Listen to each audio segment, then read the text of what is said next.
The moment we begin to fear the opinions of others and hesitate to tell the truth that is in us, and from the motives of policy are silent when we should speak, the divine floods of light and life no longer flow into our souls.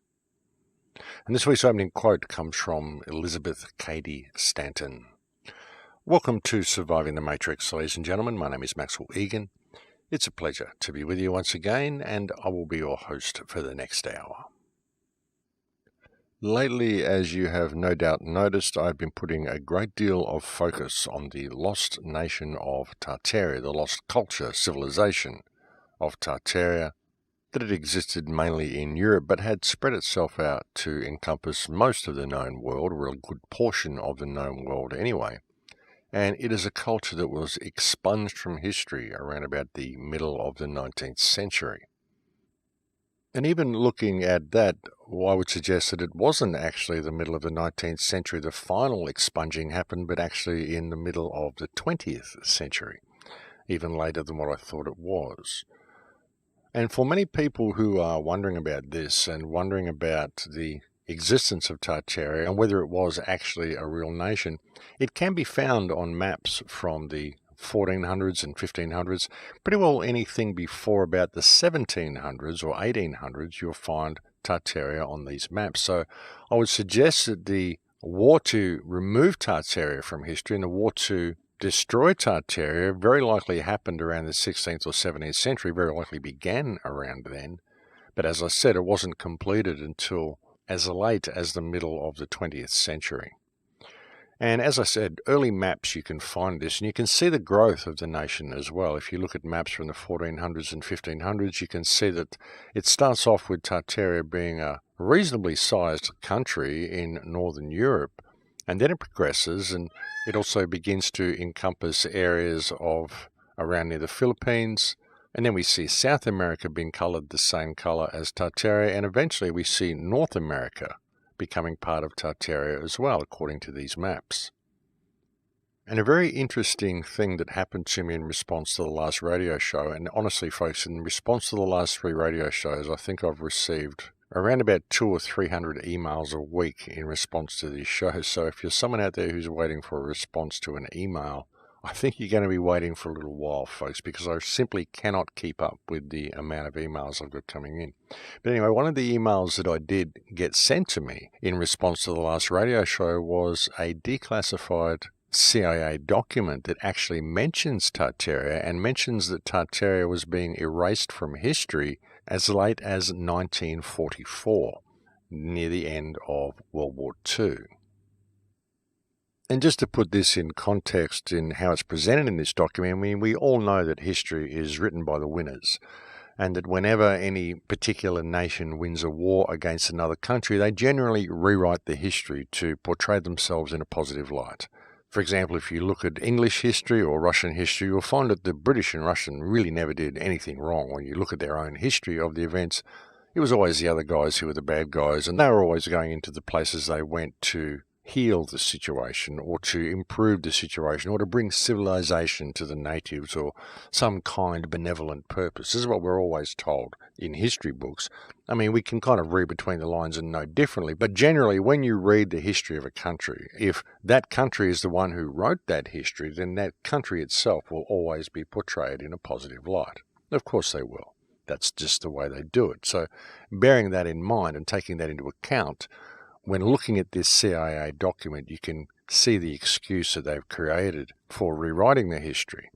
And you can tell that the authors of the document are, of course, attempting to portray the West in a positive light, and the CIA are attempting to put all blame onto the Russians for doing this and wiping out the Tartarian history. But of course, they've done it as well, because you don't find it in American history books. But they've used the event to try to portray the Russians in a bad light. But the real crux of the biscuit here, the real interesting point about it, is the fact that they mention the destruction of Tartarian history. And again, Tartaria is a country that nobody even seems to know existed. There was a huge worldwide power, according to the maps.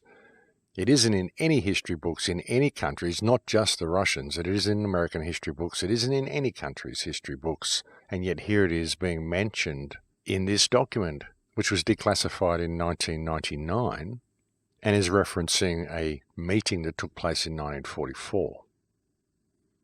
And the document is called National Cultural Development Under Communism, and it was created in June 1957 and, as I said, was approved for release on the 25th of August 1999.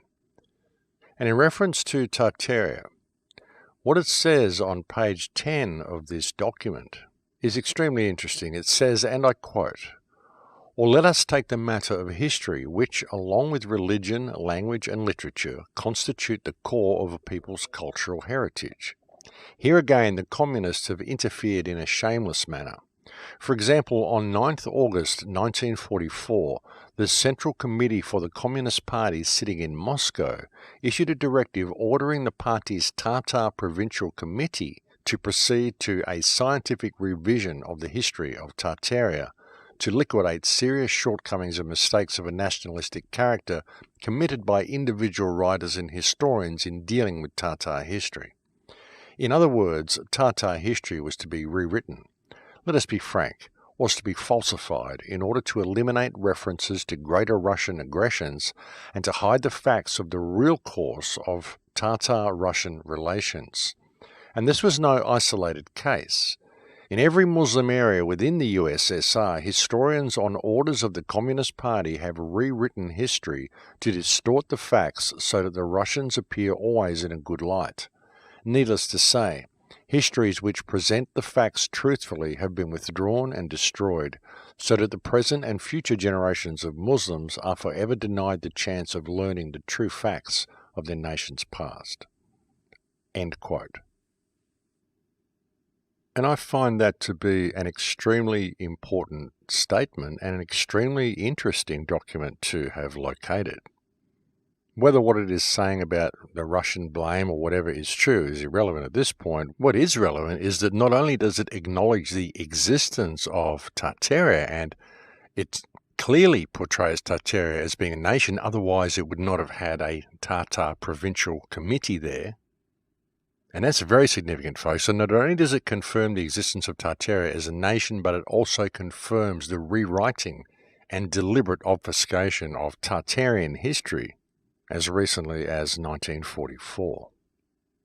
You know, and a couple of shows ago, may even have been on the last show, I suggested that World War I and World War II were actually the last wars for Tartaria, that the battle was still going on up until then, and this CIA document goes a long way to supporting that hypothesis. And even in saying that, it's very important for people to understand that what we are presenting with this whole concept of Tartaria, the whole concept of this being a worldwide culture, the concept of there being free energy, all of the things that we've talked about in the last few shows, and a lot of the things that a lot of people are talking about, it's very important for people to keep it in context and realize that this is a hypothesis. We don't know what happened. We're piecing it together and we're trying to figure it out. And being that it is a hypothesis, it's very important that people keep true to the facts in what information they're presenting to people and keep everything above board. Don't put false concepts and false ideas out there. Don't stretch the truth.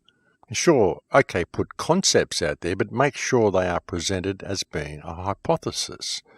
Be very, very careful of what you are stating as fact, because this is a very, very important issue. It's extremely important, and being that it is such an important issue, it's imperative that we do not muddy the waters with this information, and by wanting things to be true, wanting our ideas to be true, and cherry-picking information or falsifying information to make our ideas or our hypothesis seem more acceptable and seem more true, because all we do by doing that is muddy the waters.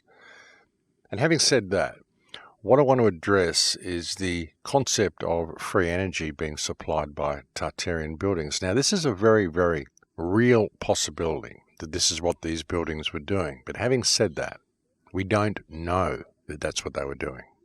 And there has been a certain amount of, frankly, disinformation being released about Tartarian energy buildings.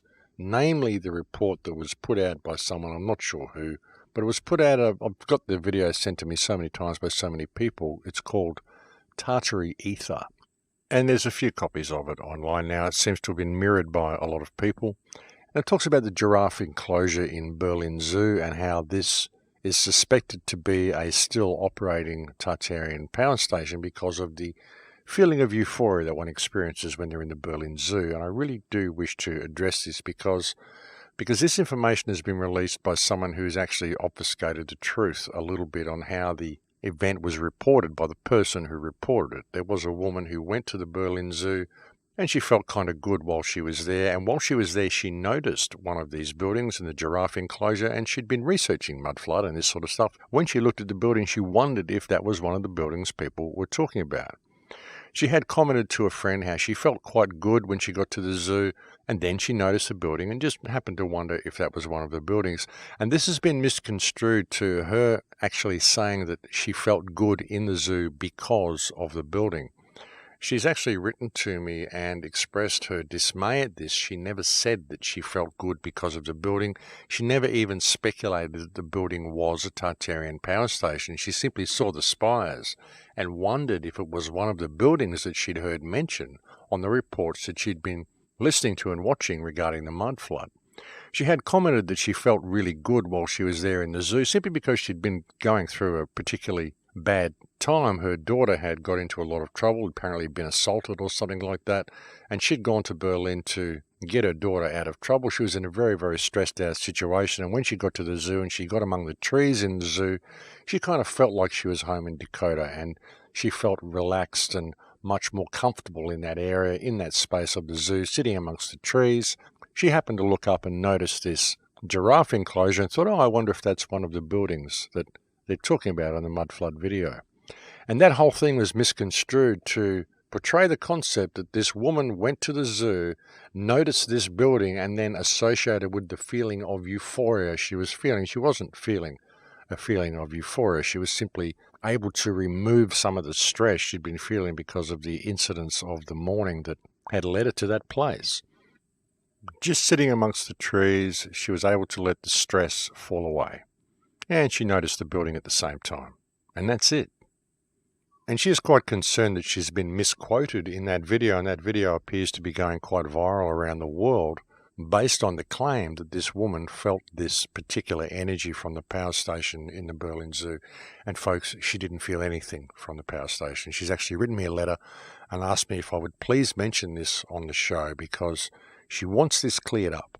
She did ask for that quote to be removed from the video before it was published, but whoever published the video did not remove the quote. And actually, a good deal of the video seems to be based around that experience that she had, and she says that that entire experience has been misconstrued, taken out of context, and what is being presented in that video is not what actually happened at the zoo. It is not what she experienced. So I just thought I would put that out there on her behalf, and hopefully that will clear up some of this noise that's happening around this issue, because as I said, this is a very, very important issue, folks. I find it absolutely compelling, the concept of this lost culture of Tartaria, and I think it's a very, very important issue. And as I said, it's easy to get excited about these things when we find them out, and then to go making all sorts of wild claims and speculations. And I've actually picked up on that story of the energy being emitted by the still operating power station at the Berlin Zoo myself, because of that quote that someone put out there. I mean, I do suspect that a lot of these buildings are capable of producing power and producing energy, but is that one still operating? That's the question. Can that feeling actually be experienced by going to the Berlin Zoo? That's the question. And these are the sorts of things that we need to actually go there and do hands-on research and investigation ourselves, rather than simply making wild claims, because these sorts of claims can undermine the entire field of research when they're made and they're not based in truth. And that appears to be what's happening with a lot of this research, and it's very important that people don't make false claims and to let people know when they are hypothesizing. It's very important, folks. That's why I always present the shows the way I do. I always ask questions. I don't make claims on the videos. I make very, very few claims anyway. I'm mainly trying to encourage people to ask questions and simply going with my random thought flow and seeing where it leads. But this is a huge mystery. I mean, what happened with Tartaria and the fact that this nation was there and what they were probably capable of, it's a huge mystery to all of us. We're just unraveling it at the moment, and all we've done is scratch at the surface. So before making any wild claims, it's very, very important that people look deeper and put things in perspective. And continuing along that line of hypothesizing and wild claims and whatever, a couple of shows ago, perhaps the last show, I suggested that they may be hiding land. I suggested that we consider the concepts that were put forth by Admiral Byrd, who said that there was extra land above the North Pole and below the South Pole. And no, folks, this doesn't mean the Earth is flat. You can talk about extra land without believing the Earth is flat, okay? But an interesting thing in this, as many people have been reporting lately, is the old maps of Hyperborea, which depict the North Pole, apparently depict the North Pole free of ice, and they showed land at the North Pole. They also show Greenland free of ice and quite well mapped, and also Iceland free of ice and quite well mapped as well. But something else that they show, even if you don't want to consider the concept of that North Pole being there, these are reasonably accurate maps. They show river systems, towns, cities, mountains, all sorts of stuff on these maps. They're quite well drawn. But what it does show on these maps, and this was pointed out by a YouTube user by the name of John Levi, who does some really wonderful videos. He has a wonderfully open mind. I've just discovered his channel. He's got a very calm demeanor, very nice, open way of explaining things, and I really must compliment him on the work that he's done. But one video that I saw of his, it talks about land that is on the maps that show Hyperborea. There's a land called Friesland, which is on the map, but is not on any other maps. Well, it's not on any modern maps anyway. And of course, I will leave a link below if you happen to be watching this on YouTube. But the important thing about this is that Friesland doesn't appear to just be some random island. I mean, it's quite well marked with towns and river systems and mountains and everything you would expect in a well-mapped country. And it was obviously important enough to be included in a little side section on the map, and so are two other places on the map as well. One is called Sierra Sul, and one is called Sketland. And each one of these latter two is simply a tiny little archipelago right down on the edge of the map. And these are also important enough to have warranted their own little blown-up areas on the corners of the map. And yet when you look at modern maps, these places, these islands, do not exist, and one may wonder why that is. I mean, there are two small island archipelagos in as much as the Faroe Islands and another island off the coast of Scotland, which could be these two archipelagos, but they look very different to the way they were mapped in the old days, so that's a chance that that is a possibility. But of course, even with that, the question would be, well, if these are just these two barren rocks that are there off the coast of Scotland now, then why were they considered important enough to be given their own devoted sections on this old map of Hyperborea? And even if this is the case with these archipelagos still on modern maps, Friesland is simply nowhere to be found. And the thing is that it's not just on maps of Hyperborea, the maps of the North Pole. There's other maps that you can find that actually depict the UK and the edge of Europe, which also show Friesland on the map. And when you look at them, they actually display the UK and the edge of Europe quite accurately. I mean, still discrepancies that aren't quite right, but reasonably accurate given the time of the map.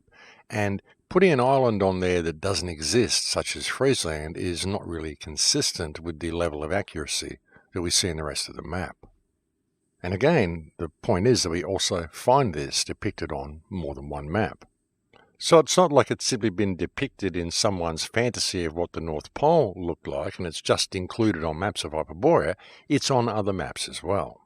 And Friesland, really, I mean, it's half the size of Iceland, it's half the size of England, it's around about the size of Ireland. And it's depicted as being quite close to the United Kingdom, where it's depicted on the maps anyway. One might question whether these places are actually there, and if they're not there, what happened to them? Very interestingly, the maps of Hyperborea change quite quickly. If you look at maps from around the 1595 period, you'll find that there are four very distinctive places marked in the map of Hyperborea. And yet when we get to 1606, just 11 years later, it would appear that much of one section appears to have been flooded or gone beneath the waves, and some of the islands nearby seem to have disappeared as well. The question is, what happened?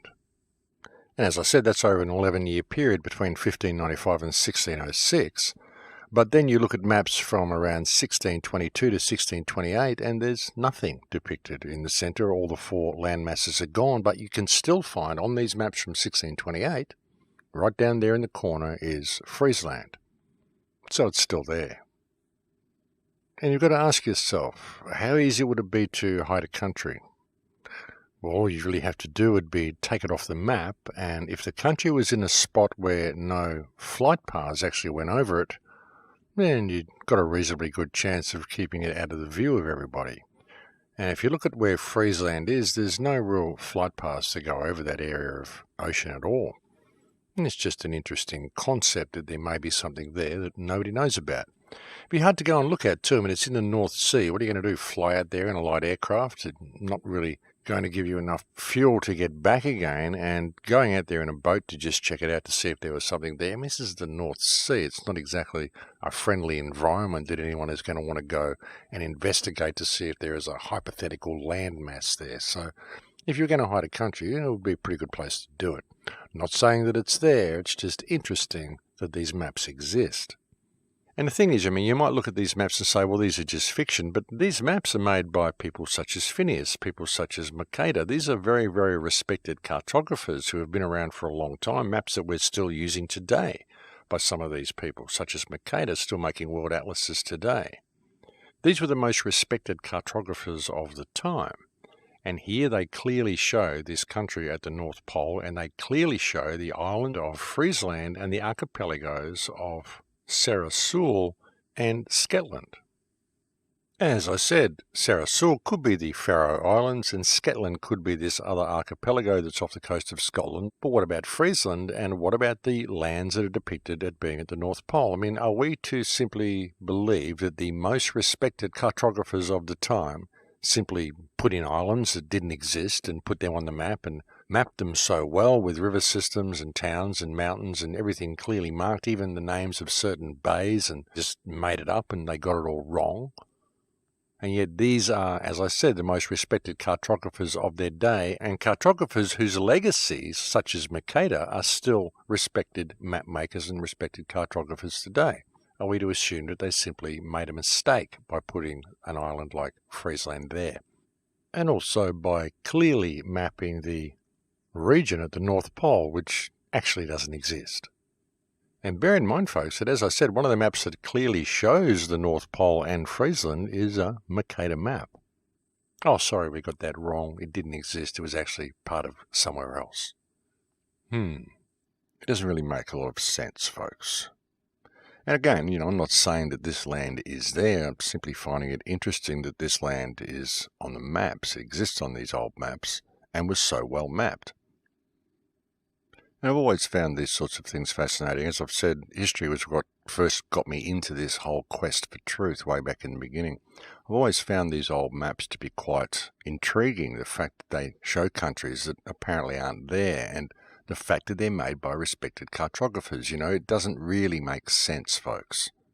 And the interesting thing about it, as I said, is that when you see the maps of the North Pole where the four land masses have been removed, you still see Friesland on these maps. So what's going on there? And if it was simply a place that was there and isn't there now, well, why haven't we heard about it? Why didn't we hear about this place that's sunk beneath the waves?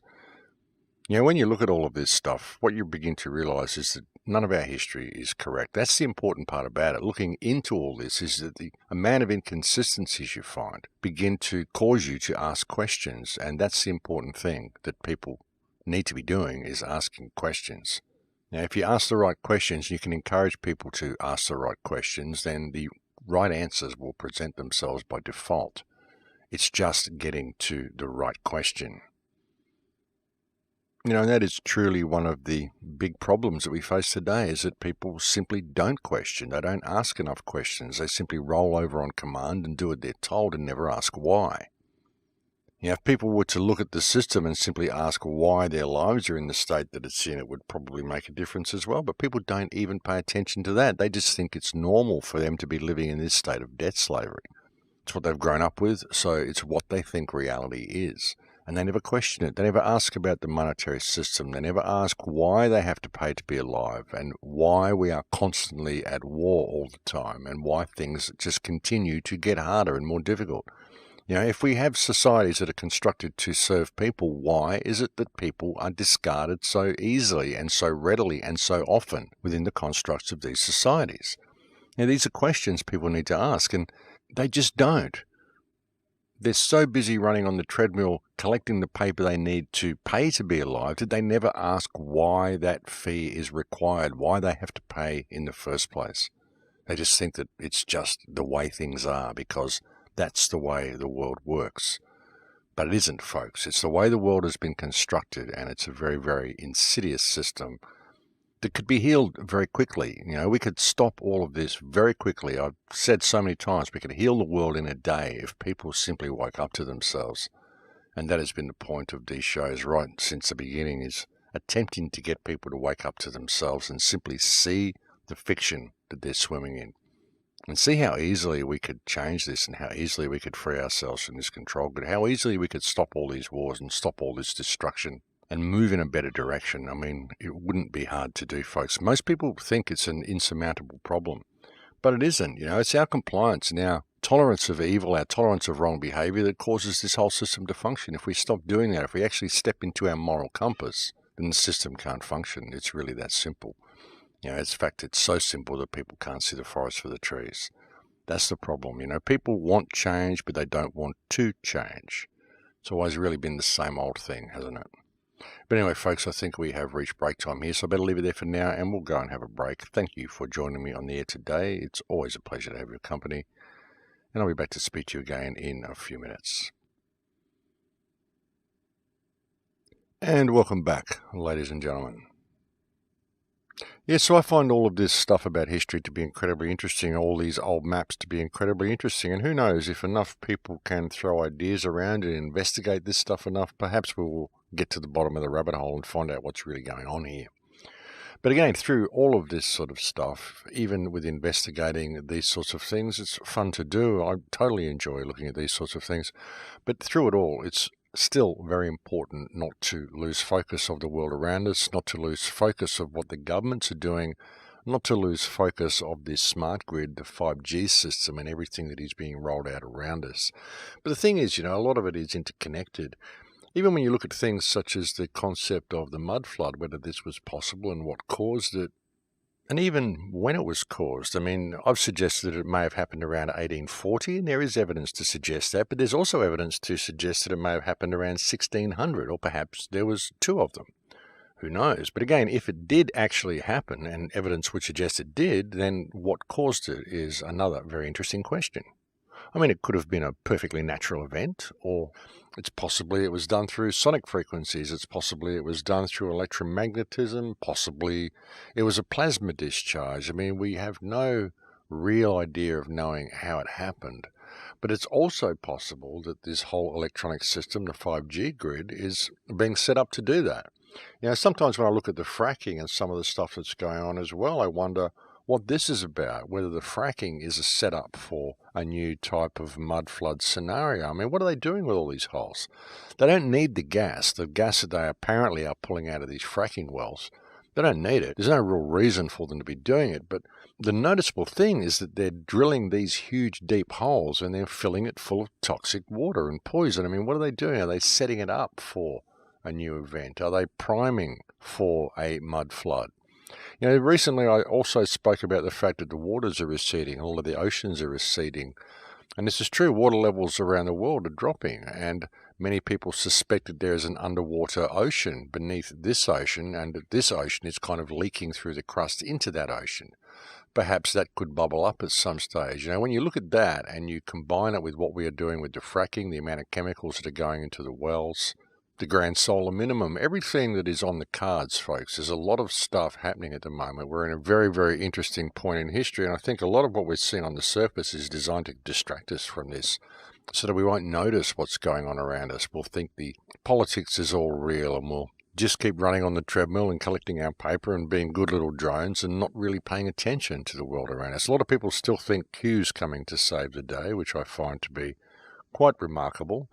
I mean, it's past November, folks, and nobody's been arrested, so perhaps that should be a sign for people. Remember, he said November, it was all going to be a big mass arresting, it was all going to be wonderful, and the world was all going to change in November.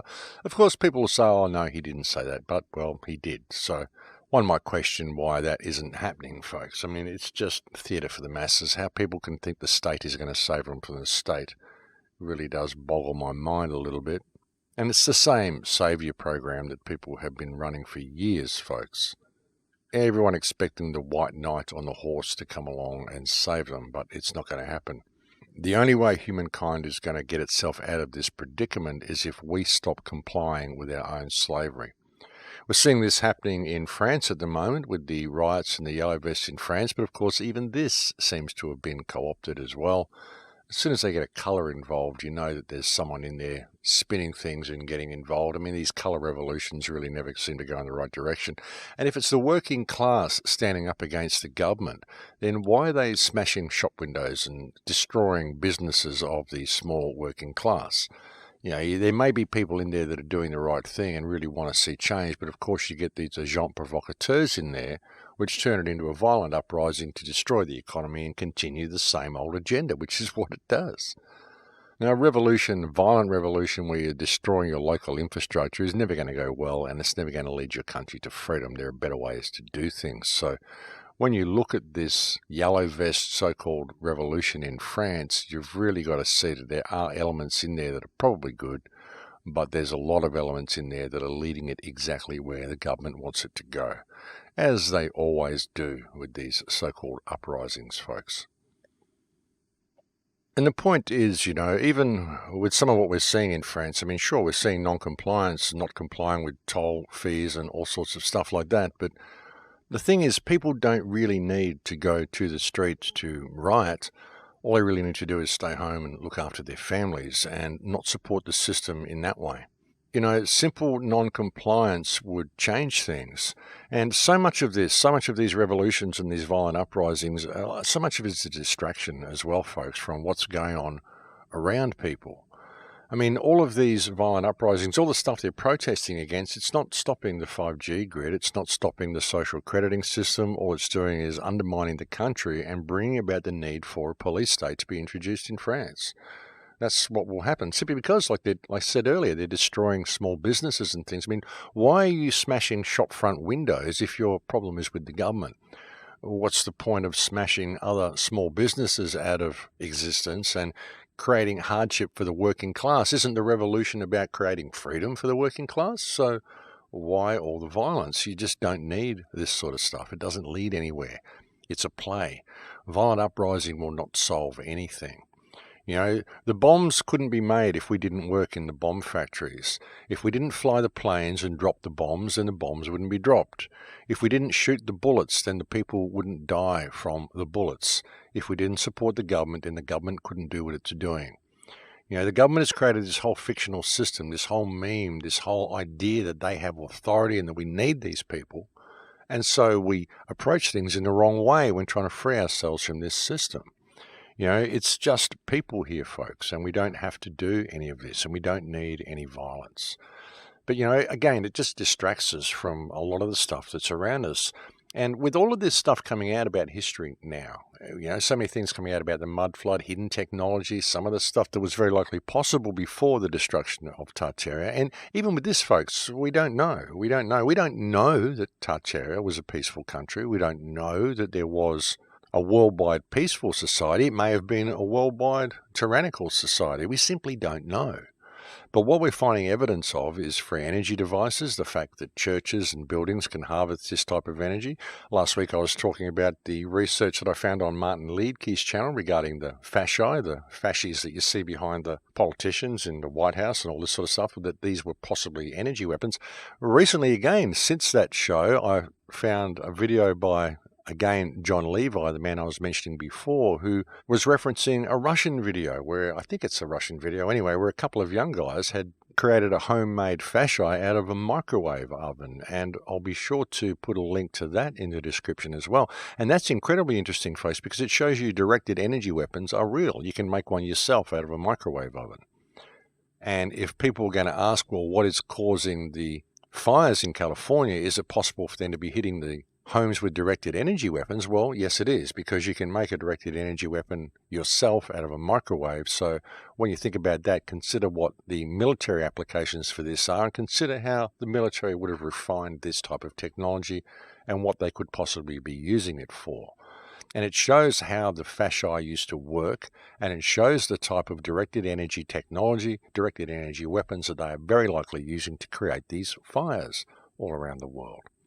And again, I'll put the link to that in the video below. It's a very, very revealing video. It's about halfway through this video by John Levi.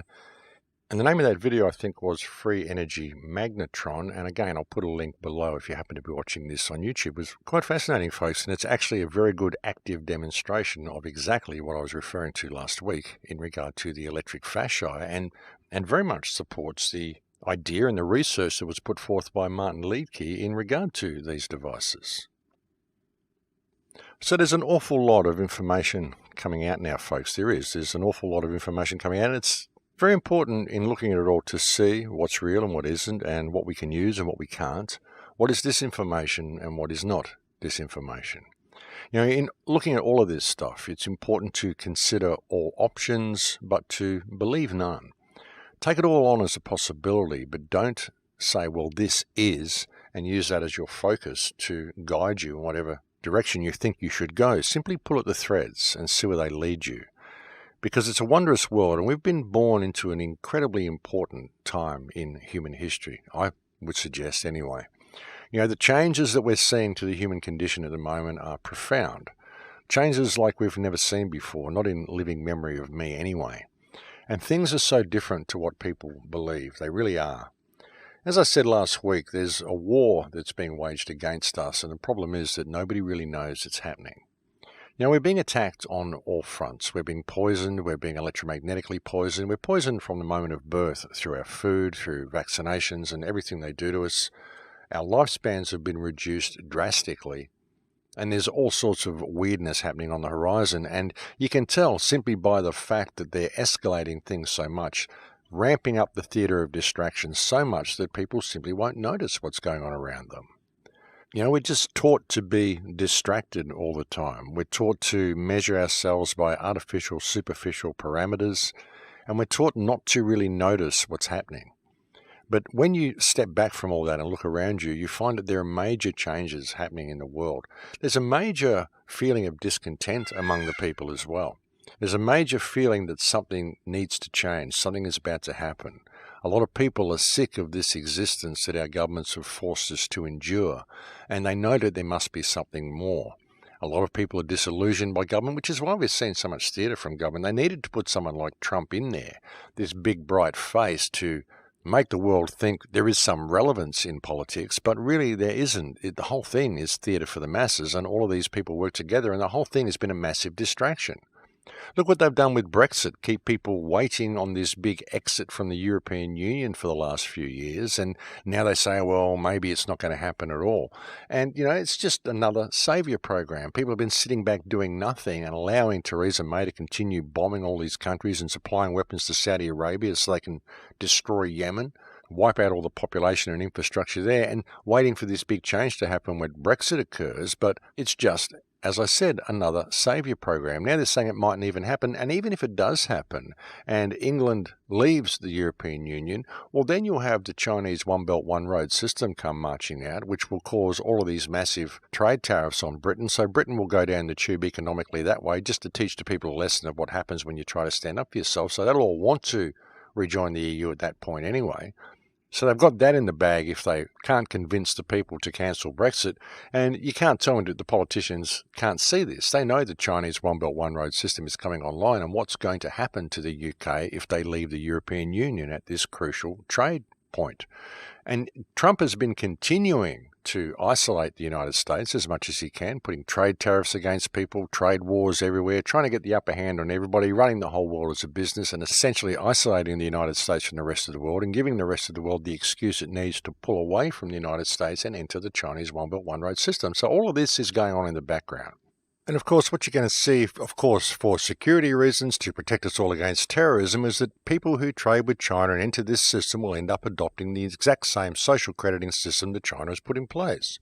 This is how they introduce it to the countries via trade, via anti-terrorism, by doing what is good for you and keeping you safe. And really, it's all about surveillance and it's all about control. And none of it's changing. Even while we're researching all this mudflood stuff, even while we're looking at Tartaria and looking at what our history could have been, in discovering what our history was, more importantly, is what we're doing. All of this stuff is still going on. And again, like I said, even in looking at all of this history and looking at all of this stuff, it's imperative that people keep a focus and, sure, put ideas out there, but be careful what they are claiming is truth. Because ultimately, we don't know. All we know is that there was once a great nation that was called Tartaria that appears to have encompassed large sections of the world. We know that there was an ancient culture that built buildings all around the world because all of the buildings that exist all around the world are the same. They're all built by the same people. And that is obvious. So we know this has happened. We know that there's a very good possibility that there was some type of cataclysmic event that happened around about 200 years ago and possibly another one that happened 200 years before that. Perhaps these are events that happen every 200 years. Who knows? Who would know what is really going on in the history of this world? Because another thing that we've figured out, another thing that I am absolutely convinced of, is that all the history we've been given is wrong. Because as I've said many times, I've spent so many years researching ancient history and none of it has ever made sense to me. I've been trying to piece pieces together in my life for the last 40 or 50 years and nothing has ever made sense until I factor in the reality that the timeline is wrong, that everything that was supposed to have happened thousands of years ago actually happened quite recently, and that this lost civilization that we can see all around the world was a very recent civilization.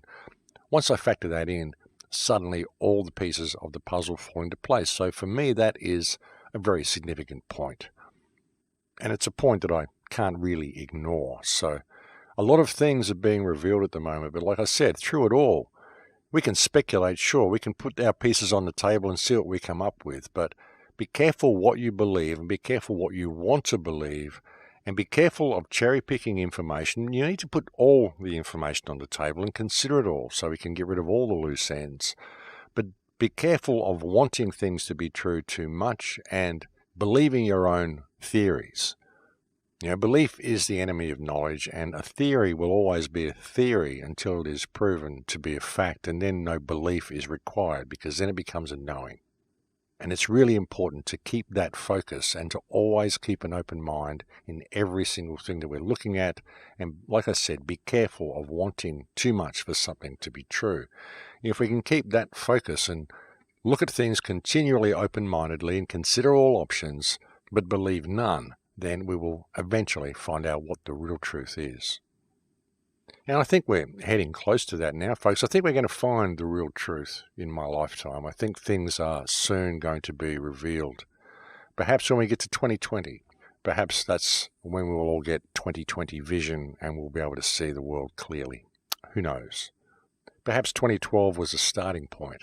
I've always thought that. I've always thought that 2012 was not a non-event, that there was a shift when that happened. There was a shift in consciousness and it began a cycle. And that cycle must end at some point, and perhaps that will end in 2020. And again, that's just a speculation, folks. It's not a savior program. I'm not suggesting that people sit back and wait for something major to happen in 2020. I do believe we need to participate in this world that we're living in, and I do believe we can make change at any time we choose to do so. So I like to consider all of these things, but again, I think it's very important that we remain active in all that we do. And it would seem the peacock agrees with me. Sorry about the peacock chiming in so much, folks. There tends to be quite a few animal noises attempting to get shows done in the area that I live. We've got a few peacocks that have moved into the yard, and they're quite happy to be there, and it's a nice feeling having them around. It's kind of a bit of a compliment, really, that they've decided to move in here. It's a good feeling to know that the wildlife feel comfortable at the place. But anyway, getting off topic there.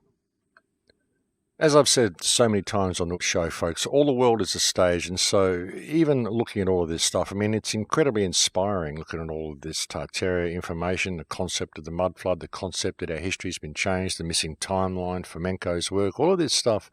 When you put it all together, it's incredibly compelling and it's very exciting. But again, be careful what you want to believe, and be careful of what energy you get yourself in looking at all this stuff as well. I mean, some of this can be very depressing. Even when you look at the concept of free energy and what we possibly had when Tartaria was a thriving culture, it can be quite depressing. You can get quite sad about it. So it's important that you keep your energy high as well. You know, everything we've been told is mixed up and lied and convoluted. The histories have been shifted around everywhere. And when you start looking at all of this stuff, you've got to kind of remove yourself and look at it from a third-party perspective and realize that you're just here for the ride. You're just here for the journey. And it's what you do with that information, and it's the energetic state that you're in through the ride which determines what the journey is going to be and what the outcome of the ride is going to be. You know, your energetic state and the way you interact with the world around you is all important through all of this stuff. And indeed, that's how we could free ourselves from the system. I mean, like I keep saying, non-compliance, even that, it's all about the energetic state that you're in. Whether you believe you have masters, whether you believe you are a slave, whether you believe you need to question authority or simply do what you're told unconditionally because you feel you have to. You know, it's all about the inner you in all of this, and it's through the inner you that you'll find the way out, and it's through the inner you and your inner knowings and your inner understandings that you can see the way through all this mess and all through all this mess of information that we're getting as well. And because there's so much information coming out, you've got to wonder how much of it has been contrived. How are we being led to the conclusions that we're coming to as well? It's very important to consider that. Now, this is something I have to consider all the time when I find new information online, or I have new information come to me, or I come to a new idea or a new conclusion about something, and then I start researching it and I find other people doing the same thing. I have to question, well, why didn't I see this before? Why are so many other people seeing it now? Has the information been put there? Are we being fed breadcrumbs to lead us to a certain point? Are the thoughts I'm having really my own? Are the conclusions that I'm coming to really my conclusions that I'm coming to by really looking at the evidence? Or am I simply being led to these conclusions by following the opinions and the beliefs of others? So you've got to really look at all of this. And like I said, it's very exciting when looking at this information, and so it's very easy to get caught up in that wave of belief and that wave of wanting things to be true and allowing yourself to be led to certain conclusions that may not necessarily be your own. You know, and I can say that, and I can totally admit that, sure, I've got things that I would like to be true. I would like to see that this is what happened. I would like to see that this is what happened. I'd like to be right in some of the things that I'm saying. But I can't honestly say that I know that I am. And it's important that other researchers also admit that as well. And that's why it's so important that we come together with all of this stuff and put all of our cards on the table and all look at each other's research and compare notes, and do so without arguing, without pushing ideas across and saying, I am right, you are wrong, you must believe what I say because I've got the idea, I've got the picture, I've connected the dots, you haven't. It's important that we don't do that. And so many people do that in the independent media, and that's the problem. But there's so much stuff coming out now, and if we can adopt the right approach to this and respect each other through this and allow people to think differently and consider each other's information, I really believe we have a real fighting chance of getting to a very, very positive future. I think that those who are controlling things, I think their days are numbered. And if enough people wake up, they're not really going to have much other opportunity other than to jump ship.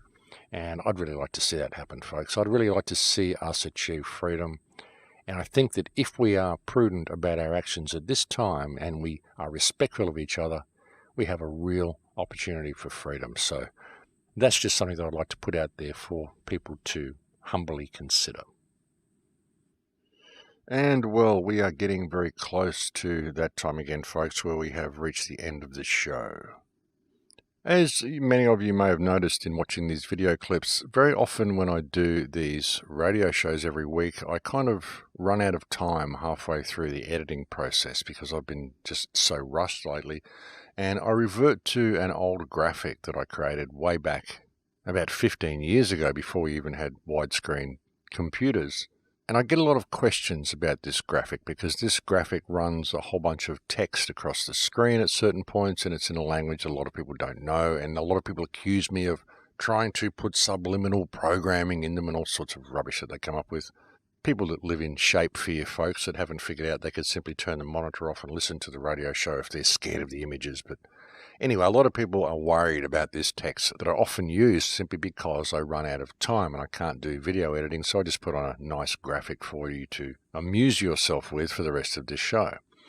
And as I said, a lot of people are worried about the text. So what I'm going to do at the end of this radio show, if you're watching this on YouTube, if you leave the video run for a little bit after I finish speaking, I'm going to put all of the translations of that text that I'm using at the end of the video so you can satisfy yourself that I'm not subliminally programming you to be a Satanist or something. I mean, this is the sort of stuff that people come up with.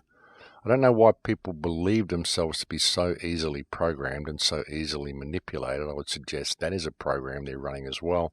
But again, folks, if you're scared of the images that I use in the video, if you've been programmed into Shapefear, then please just turn your monitor off and listen to the sound, or just go and download the podcast or something. It's a lot easier than making false accusations against people and living your life in a state of paranoia due to Shapefear.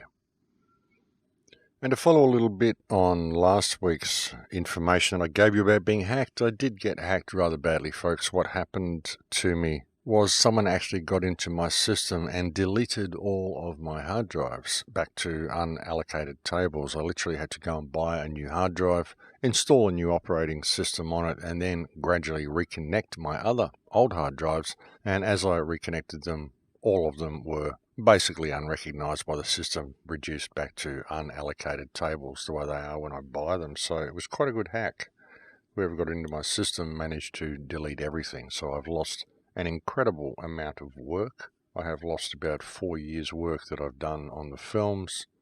I've lost my scripts. I've lost so much stuff. I do still have the raw data on other hard drives that were not connected to the system, so that's good. And I do have a lot of the stuff that I use for my regular weekly shows, the video footage and stuff that I have for that, I do have that all backed up on my laptop.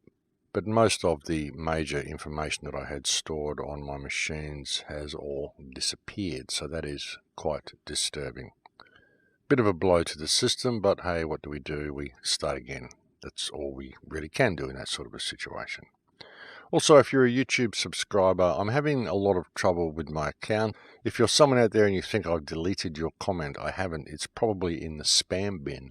The problem is I cannot access my spam bin to approve any comments. I can go into the bin, and I can see, like on one particular clip, I can see that there's 66 comments in the spam bin. But I can't see them. I just have a blank page. And if I click show more, I just get the same show more button. I never get to see the comments. And another message that I got from YouTube just yesterday is that they intend to delete a whole bunch of subscribers for being spam accounts. So do not be surprised if your subscription has been deleted from my account. I've actually watched the count drop by about 500 subscribers today. So there's a good chance you've been unsubscribed from the channel due to YouTube's actions. And as I said, if you cannot find your comment on my channel, there is a good chance it's in the spam bin, and there's simply nothing I can do about it. So please just bear with me on that. We do what we can, but YouTube does not make it very easy for us at all. But apart from all that, as I've mentioned many times before, I'll be speaking at Acapulco in February. That's from the 17th to the 20th of February. I'm also doing a gig in Coffs Harbour, Australia on the 18th of January this year, and I'll be doing another gig in Byron Bay on the 19th of January, and you'll find information for those gigs on my website. There are a couple of banners there where you can go and find out about those two gigs. And thank you to all of the wonderful people who send me so many emails. As I mentioned earlier, I get so many emails that it's becoming extremely difficult to answer them, so please bear with me on that. And thank you very much to my Patreon supporters, because you are the ones who keep this show going. Without you, none of this would be possible at all, and I really cannot thank you enough for the support you've shown me over the years and for your efforts to keep this show on the air. But that is it for me, folks. I'll look forward to speaking to you again next week. Please take very good care until then. In Lakesh.